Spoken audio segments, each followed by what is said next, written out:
الحمدللہ رب العالمین والصلاة والسلام علی محمد الامین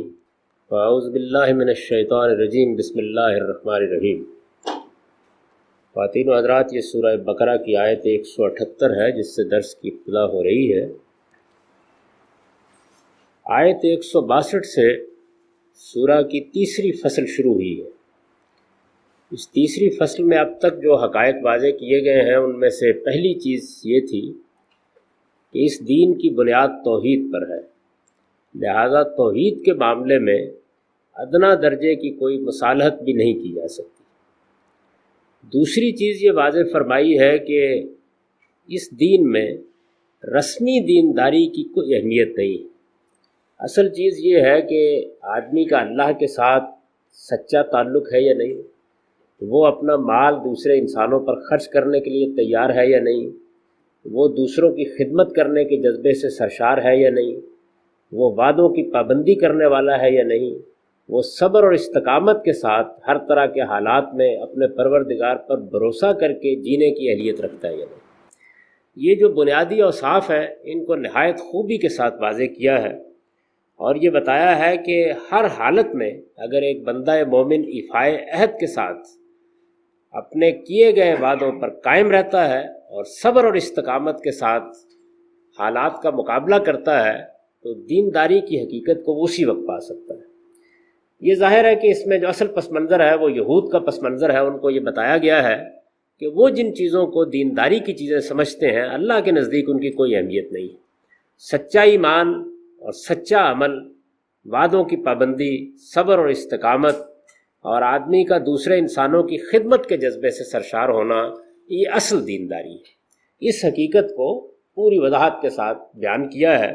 اس کے بعد پھر باقی شریعت کے احکام دینا شروع کیے، یعنی اب یہ بتایا جا رہا ہے کہ دین کی حقیقت سب سے پہلے سمجھ لینی چاہیے۔ اس دین میں ایک طرف اللہ کا یہ حق ہے کہ اس کے ساتھ کسی کو شریک نہ ٹھہرایا جائے، تنہا اسی کو مانا جائے، اس کی بندگی کی جائے، اس کی عبادت کی جائے، تو دوسری جانب بندوں کا یہ حق ہے کہ ان کے ساتھ انسان اپنے اخلاقی وجود کے کمال پر کھڑا ہو کر معاملات کرے، یعنی نہ کسی کو دھوکہ دے، نہ کسی کو فریب دے، نہ کسی کے ساتھ جھوٹ بولے، نہ کسی کے ساتھ بددیانتی کرے، جو وعدے کرے ان کو پورا کرے، اور اس کی زندگی بحیثیت مجموعی انسانیت کے حسن پر مبنی زندگی ہو، کیونکہ انسانیت کا حسن کیا ہے؟ حسن اخلاق۔ تو اس کو قرآن مجید نے نہایت خوبصورتی کے ساتھ واضح کیا ہے، اور بڑی وضاحت کے ساتھ یہ بات بیان کر دی ہے کہ اللہ کے نزدیک اس طرح کی رسمی چیزوں کی جن کو مذہبی لوگ بڑی اہمیت دیتے ہیں، در حقیقت کوئی اہمیت ہی نہیں، بلکہ اصل اہمیت اس چیز کی ہے۔ یہ صحیح ہے کہ بعض چیزیں جو ظاہری اعمال کی نوعیت کی ہوتی ہیں ان کو بھی کچھ نہ کچھ درجہ حاصل رہنا چاہیے، لیکن اگر ان کو اصل دین سمجھ لیا جائے تو اس کے معنی یہ ہے کہ کسی آدمی نے دین کی حقیقت کو پہچانا ہی نہیں۔ یہ بات واضح کر دی گئی ہے۔ اس کو واضح کرنا اس لیے ضروری ہے کہ آگے شریعت کے احکام زیر بحث آ رہے ہیں، اور شریعت کے احکام میں بھی یہ ہوتا ہے کہ جو اصل بنیادیں ہیں ان کو بعض اوقات لوگ نظر انداز کر دیتے ہیں، اور جو اس کے اوپر بننے والا قانون ہے اس کے ظاہری الفاظ کو زیادہ اہمیت دیتے ہیں۔ ان کی بڑی اہمیت ہوتی ہے، لیکن اصل چیز کو ملحوظ رکھتے ہوئے اگر اصل چیز نگاہوں سے اوجھل ہو جائے تو پھر اس کے بعد ان ظاہری الفاظ کی بھی کوئی اہمیت باقی نہیں رہتی۔ اس میں سب سے پہلے جس چیز کو لیا ہے وہ حرمت جان کا قانون ہے۔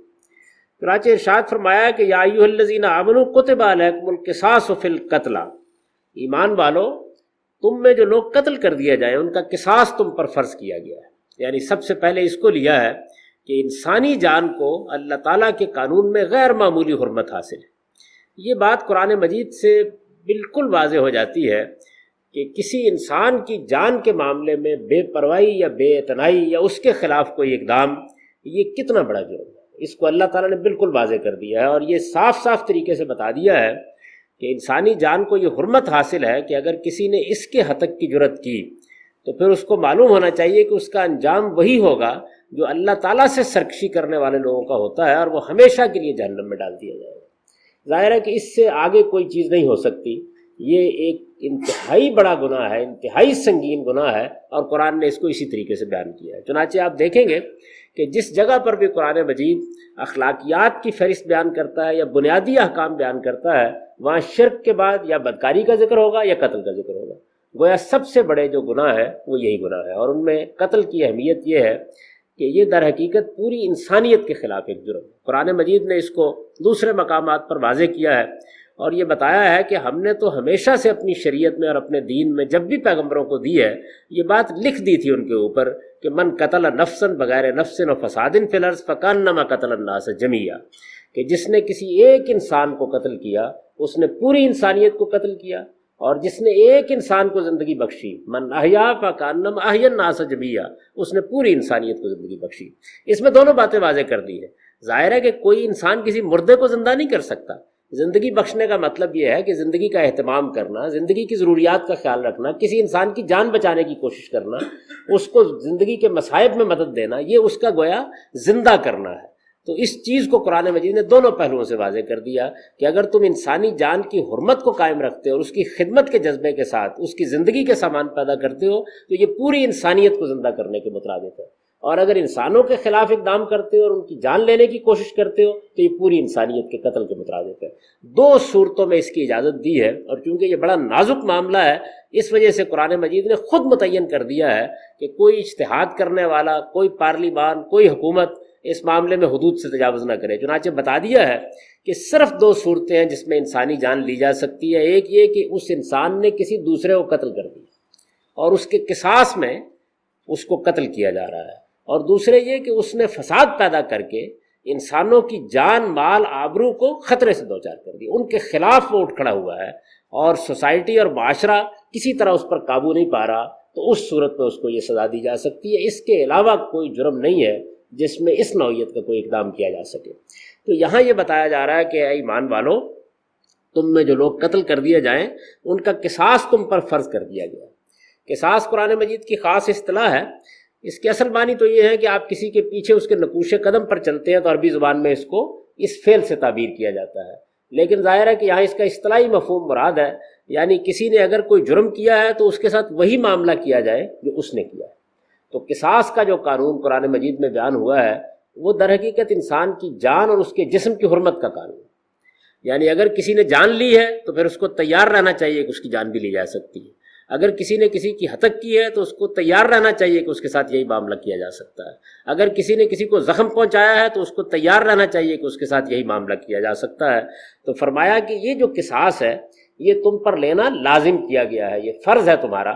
یہ گویا معاشرے کو مخاطب کر کے کہا ہے۔ یہاں یہ بات بھی سمجھ لینی چاہیے کہ قرآن مجید میں دو طرح کے احکام ہیں۔ ایک احکام وہ ہیں جو فرد کو بحیثیت فرد دیے جاتے ہیں، جیسے نماز کا حکم ہے، جس طرح کے نیکی کرنے کا حکم ہے، جس طرح کے وعدہ وفا کرنے کا حکم ہے، جس طرح کے صبر و استقامت کے ساتھ حق پر جمے رہنے کا حکم ہے۔ تو یہ ساری باتیں جو ہیں یہ انفرادی معاملات سے متعلق ہوتی ہیں۔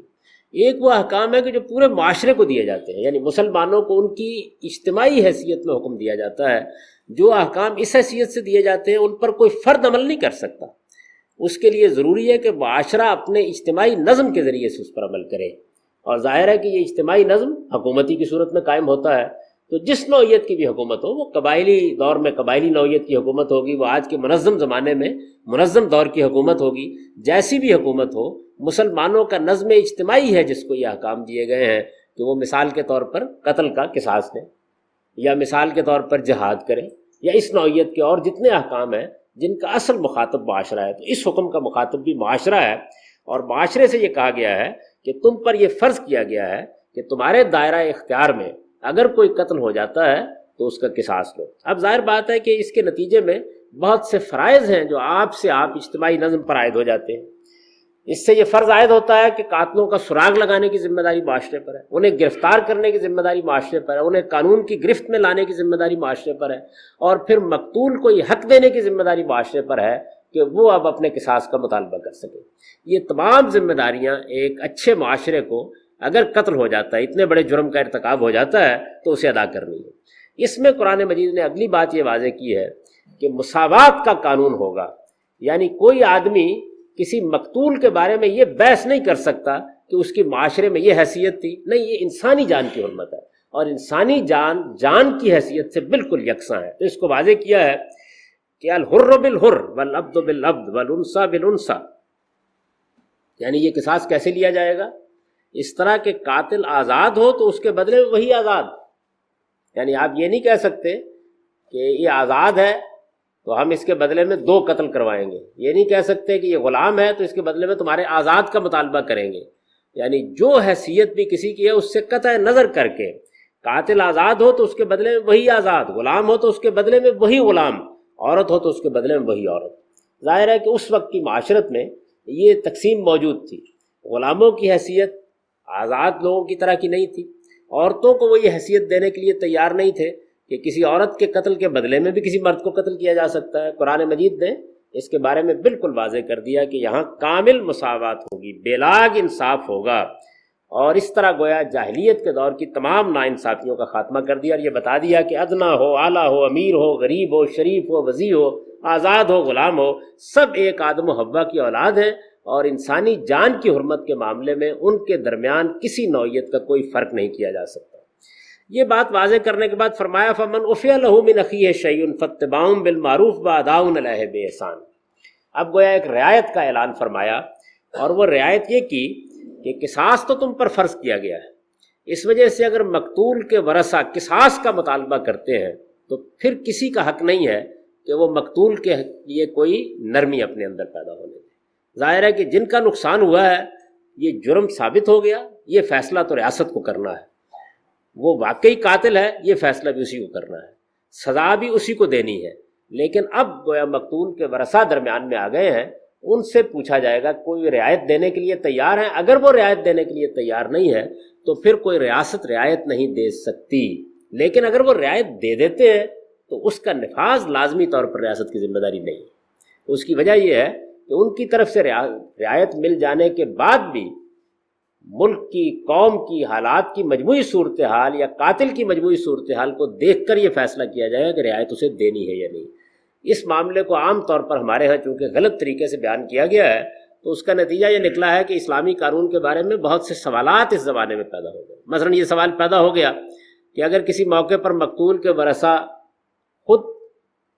قاتل کے وارثوں کے ساتھ مل جاتے ہیں یا قاتل کے ساتھ مل جاتے ہیں، یا ان کی ہمدردیاں ہی پہلے سے اس کے ساتھ موجود ہیں، یا کوئی اس نوعیت کا معاملہ ہو جاتا ہے کہ جس میں سارا خاندان کسی لحاظ سے یہ محسوس کرتا ہے کہ ایک ختم ہو گیا دوسرے کو بچا لیا جائے، تو اس طرح قاتلوں کے لیے بہت سی رعایت کی صورتیں نکل آتی ہیں جو جائز نہیں ہو سکتی، جن کو عقل سلیم تسلیم نہیں کر سکتی۔ تو یہ بات سمجھ لینی چاہیے کہ قرآن کا قانون یہ نہیں ہے کہ اگر رعایت مل جاتی ہے تو حکومت اس رعایت کو لازماً نافذ کرنے کی پابند ہے، لیکن اگر مقتول کے ورثہ قصاص پر اصرار کرتے ہیں تو وہ رعایت دے نہیں سکتی، یعنی یہ صورتحال ہے۔ چنانچہ جب کبھی بھی اس طرح کا معاملہ پیش آئے گا تو یہ عدالت کو دیکھنا ہے اور حکومت کو دیکھنا ہے کہ اگر مقتول کے ورثہ اس کو رعایت دے رہے ہیں تو کیا وہ رعایت کا مستحق ہے، اس میں پھر سارے حالات کا جائزہ لے کر اس رعایت کا نفاذ کیا جائے گا۔ آپ کے علم میں ہوگا کہ پچھلے ہی دنوں ہمارے ہاں یہ مسئلہ پیش آ گیا تھا، ایک غیرت کا قتل کرا دیا گیا جس میں باپ اور اس کے بیٹے ملوث تھے، بہن کو مروایا گیا اور بالکل سازش کر کے اس کو بلا کر مروایا گیا، اور اس کے بعد اطمینان کے ساتھ اپنے آپ کو قانون کے حوالے کر دیا گیا، کیونکہ ان کا خیال یہ تھا کہ اب ہم ہی ہیں جن کو معاف کرنا ہے اور ہم ہی ہیں جن کو قصاص لینا ہے۔ تو یہ بات بہت اچھی طرح سمجھ لینی چاہیے۔ تو قرآن مجید نے یہ بتایا ہے کہ رعایت دینے کا حق ہے مقتول کے وارثوں کو، لیکن یہ بات کہ حکومت لازماً اس کو تسلیم کر لے، اس کو حالات کو دیکھ کے تسلیم کیا جائے گا، یعنی یہ اندازہ کیا جائے گا کہ اس رعایت سے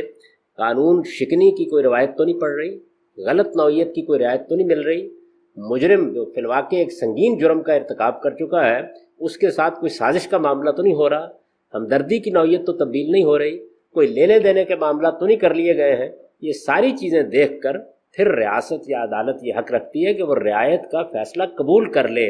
لیکن اگر دوسری طرف وہ قصاص پر اصرار کریں تو پھر حکومت کا کوئی اختیار نہیں،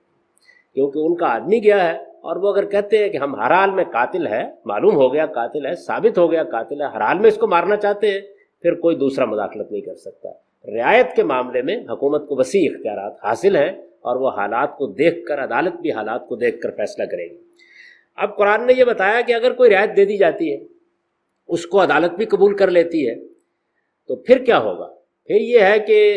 معاف نہیں ہو جائے گا معاملہ، پھر اس پر مالی تاوان عائد ہوگا، یعنی اس کے اوپر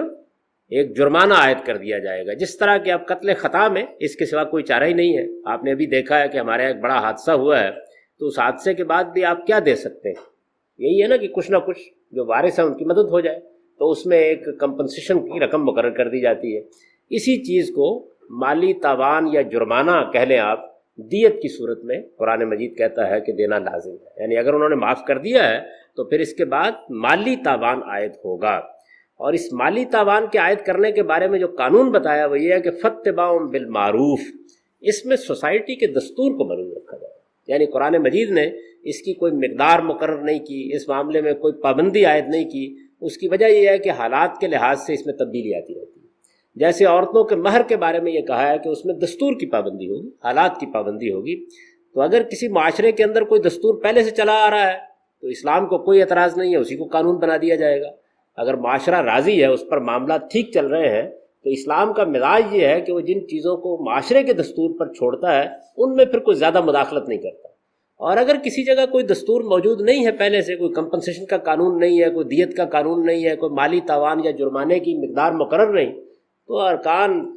سوسائٹی کے ارباب حل و عقد خود اس کو مقرر کر سکتے ہیں اور اس کے لیے قانون سازی کر سکتے ہیں۔ چنانچہ قرآن مجید نے اس معاملے میں کوئی پابندی عائد نہیں کی۔ نبی صلی اللہ علیہ وسلم نے اپنے زمانے میں جب اس قانون پر عمل کیا ہے تو جو عرب کا رواج تھا اس کو نافذ کر دیا، کیونکہ قرآن نے حکم یہی دیا تھا۔ اس کو غلطی سے لوگوں نے یہ سمجھ لیا ہے کہ وہ کوئی ابدی قانون ہے، یعنی قرآن مجید نے یہ بتا دیا ہے کہ اس معاملے میں اصل چیز سوسائٹی کا دستور ہے، اس کی پابندی کی جائے گی۔ بالکل اسی طرح جیسے مہر کے معاملات ہیں تو جو عربوں میں رواج تھا اس کے لحاظ سے مہر مقرر کیے گئے، اب وہ مقدار یا وہ جو روپیہ ہے وہ اہم نہیں ہے۔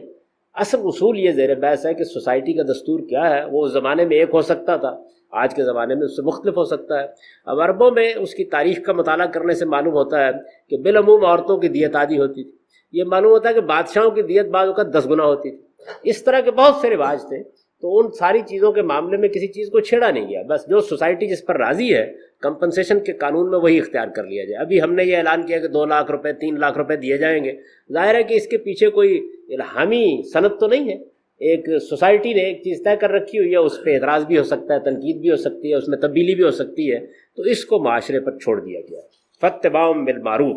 یعنی دستور کے مطابق پھر اس رعایت کی پیروی کی جائے گی، وَأَدَاءٌ عَلَيْهِ بِإِحْسَان، اور اچھے طریقے سے ادائیگی کی جائے گی۔ یہ خاص طور پر اس لیے کہا ہے کہ اس زمانے میں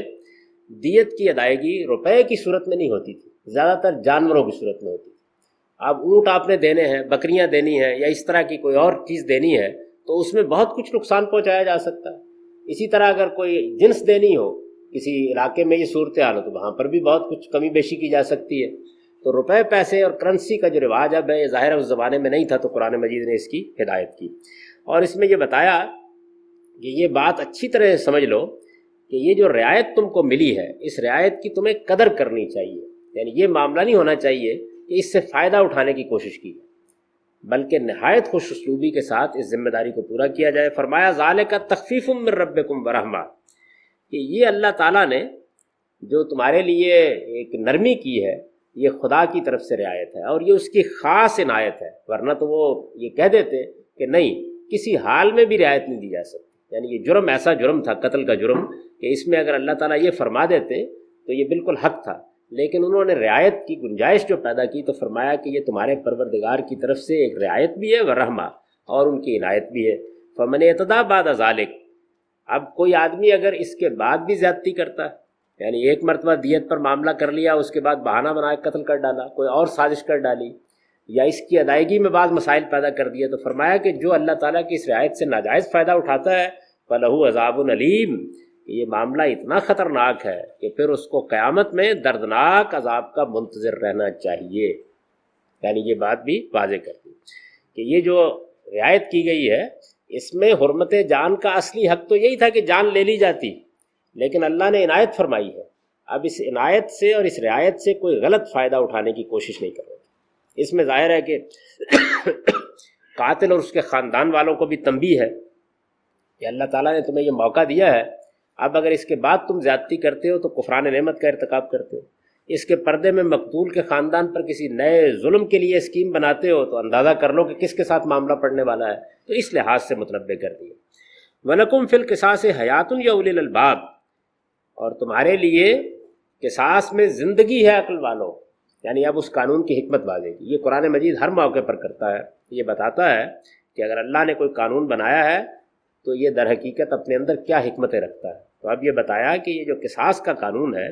ظاہر ہے کہ اس میں بظاہر تو یہ لگتا ہے نا کہ ایک آدمی نے اگر قتل کر دیا ہے تو اب دوسرے کی بھی ہم جان لے رہے ہیں، تو اس میں کچھ سختی محسوس ہوتی ہے۔ فرمایا کہ نہیں، یہ زندگی بخش قانون ہے۔ اگر لوگوں کو یہ رعایت دے دی گئی کہ ان کا محاسبہ نہیں ہو سکتا تو پھر انسانی جان کی حرمت پامال ہو جائے گی۔ ظاہر ہے کہ یہ زندگی فرد کے لحاظ سے نہیں بلکہ معاشرے کے لحاظ سے۔ اگر ایک شخص قتل کے جرم میں قتل کر دیا جاتا ہے تو بظاہر تو ایک جان کے بعد دوسری جان بھی تلف ہو جاتی ہے،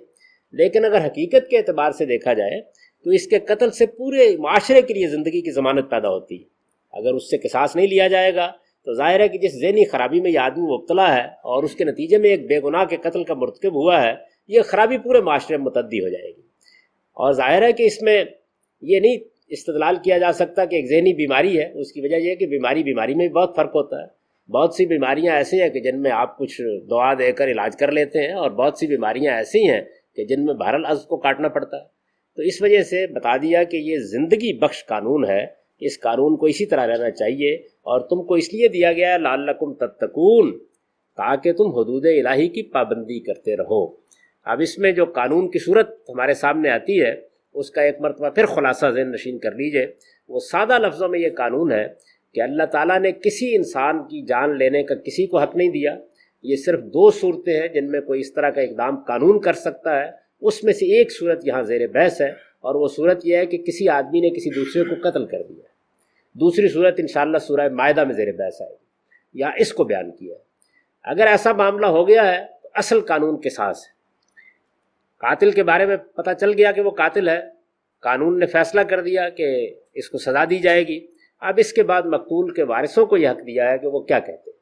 اگر وہ کہتے ہیں کہ ہم کو ہر حال میں قصاص لینا ہے، ہم قتل کے بدلے میں قتل ہی کرنا چاہتے ہیں، تو کوئی حکومت، کوئی عدالت اس معاملے میں مداخلت نہیں کر سکتی، قتل کا یہ قانون نافذ ہو جائے گا۔ اگر وہ کوئی رعایت دیتے ہیں تو پھر یہ دیکھا جائے گا کہ وہ رعایت نافذ ہونی چاہیے یا نہیں ہونی چاہیے۔ اگر قانون کو اس پر کوئی اعتراض نہیں ہوگا، عدالت کو کوئی اعتراض نہیں ہوگا، معاشرے کو کوئی اعتراض نہیں ہوگا، تو وہ رعایت نافذ کر دی جائے گی۔ اس رعایت کے بعد مالی تاوان عائد ہوگا ہر حال میں، اور مالی تاوان جب عائد کیا جائے گا تو ظاہر ہے کہ اس کی کوئی مقدار طے کرنی پڑے گی۔ اس کو معاشرے کے دستور پر چھوڑ دیا گیا ہے، وہ جس طرح چاہے اس معاملے میں کوئی کمپنسیشن کا قانون مقرر کر لے، اس کے مطابق یہ تمام چیزیں نافذ ہو جائیں گی۔ یہ ہے وہ سادہ لفظوں میں قانون جو قصاص کے بارے میں قرآن مجید نے بیان فرمایا ہے، اور اگر اس کے اندر اتر کر دیکھا جائے تو کسی لحاظ سے اس کے اوپر کوئی اعتراض وارد نہیں ہوتا۔ یعنی اس قانون میں ہر چیز کا پوری طرح لحاظ رکھ کے ایک طرف مقتول کے وارثوں کو یہ حق دے کے ان کے جذبات کو ٹھنڈا کر دیا گیا ہے، دوسری جانب رعایت کی گنجائش رکھ کے اس آدمی کی زندگی بچانے کی تدبیر کر دی گئی ہے۔ اگر یہ موضوع ہوگا تو ظاہر ہے کہ یہ رعایت اس کو حاصل ہو جائے گی۔ تیسری جانب اس کے لیے دیت یا مالی تاوان یا جرمانے کا قانون بنا کر گویا ان کے لیے کچھ تھوڑی بہت امداد تعاون کا بھی بندوبست کر دیا گیا ہے۔ اور اس میں بھی یہ بالکل واضح ہے کہ اگر فرض کر لیجئے کہ کسی موقع کے اوپر مقتول کے ورثاء یہ کہتے ہیں کہ ہم کچھ بھی لینے کے لیے تیار نہیں ہیں، تو تب بھی جرمانے کی رقم جو ہے وہ ریاست کے خزانے میں جمع ہو جائے گی، تاکہ مجرم کو اس طرح کی کوئی رعایت نہ مل سکے۔ اگر وہ دینے کی پوزیشن میں نہیں ہے تو نبی صلی اللہ علیہ وسلم کے زمانے میں بھی یہ رہا ہے کہ بعض اوقات اس کی اقساط مقرر کر دی جاتی تھی اور اس میں وہ وصول کر لیا جاتا تھا۔ یہ اگر کوئی وہ کام کر رہا ہے، کسی جگہ کو ملازمت کر رہا ہے، تو اس صورت میں بھی ہو سکتا ہے۔ اگر فوری طور پر ان کو دلوانا مقصود ہے تو ریاست اس معاملے میں آگے آ سکتی ہے۔ اس زمانے میں عاقلہ کا قانون تھا، یعنی پورے قبیلے پر ذمہ داری ڈال دی جاتی تھی۔ اب ظاہر ہے کہ اس قانون پر عمل کرنا ممکن نہیں رہا۔ اس کی وجہ یہ ہے کہ اب عاقلہ کی وہ حیثیت نہیں رہی، قبیلوں کی وہ حیثیت نہیں رہی، برادریوں کی وہ حیثیت نہیں رہی، فرد اکیلا اکیلا ہو گیا ہے۔ تو اس میں اب جو کچھ بھی ہو سکتا ہے وہ حکومت کو کرنا ہوگا، یا اس کے لیے کوئی دوسرے نظام جو جدید طرز کے ہیں وہ بن سکتے ہیں۔ اب بھی بعض موقعوں کے اوپر ایسا ہوتا ہے کہ ایک آدمی کسی خاص جگہ پہ ملازمت کر رہا ہوتا ہے، یا ان کی کوئی یونین ہوتی ہے، تو اس کو بھی عاقلہ قرار دے کر ذمہ داری ان پر ڈالی جا سکتی ہے۔ یہ تمام امور شریعت نے چھوڑ دی ہے، یعنی ان کو بتا دیا ہے کہ یہ وہ چیزیں ہیں جو مرسلہ مسالے کی نوعیت کی ہیں، حالات کے لحاظ سے جو قانون سازی اس معاملے میں موضوع ہو وہ کی جا سکتی ہے۔ اب ان آیات کا سادہ ترجمہ سن لیجئے۔ ایمان والو، تم میں جو لوگ قتل کر دیے جائیں ان کا قصاص تم پر فرض کیا گیا ہے، اس طرح کہ قاتل آزاد ہو تو اس کے بدلے میں وہی آزاد، غلام ہو تو اس کے بدلے میں وہی غلام، عورت ہو تو اس کے بدلے میں وہی عورت۔ پھر جس کے لیے اس کے بھائی کی طرف سے کچھ رعایت کی گئی تو چاہیے کہ دستور کے مطابق اس کی پیروی کی جائے، اور جو کچھ بھی خون بہا ہو وہ خوبی کے ساتھ ادا کر دیا جائے۔ یہ تمہارے پروردگار کی طرف سے ایک قسم کی رعایت اور تم پر اس کی عنایت ہے۔ پھر اس کے بعد جو زیادتی کرے تو اس کے لیے قیامت میں دردناک سزا ہے، اور تمہارے لیے قصاص میں زندگی ہے عقل والو، تاکہ تم حدود الہی کی پابندی کرتے رہو۔ اقول قولی ھذا واستغفر